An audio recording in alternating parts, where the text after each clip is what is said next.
Hey everybody, it is Tumblr number 5 time for Fat and Moral Panic, and we are required to present a media representation that adds to fat stigma. So I really wanted to look through my hard copies of my People magazine subscription for my media representation example, as well as provide 3 assumptions that are made about fat people in this issue of People magazine.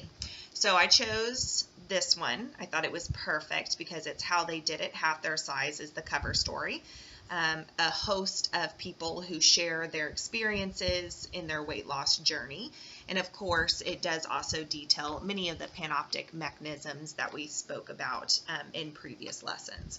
So the 3 assumptions that are made about fat people in these articles, or this article, in these stories, I should say, are 1, that fat people eat exorbitant amounts of food. In the first 3 stories, we have examples of eating an entire box of waffles as a side dish, eating 2 pounds of candy in 30 minutes, as well as eating an entire box of cookies. So it gives us that impression that all fat people eat out of control amounts of food. The second assumption that this article makes as you read through it is that fat people experience some sort of painful past or traumatic event that caused them to be fat. So you're looking at childhood sexual abuse, a miscarriage that led to depression, or a parent's sudden death that caused this person to overeat, lose their zeal for life, and therefore increase their weight.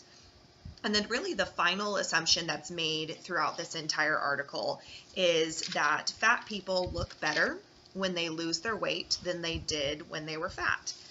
Here is the spread.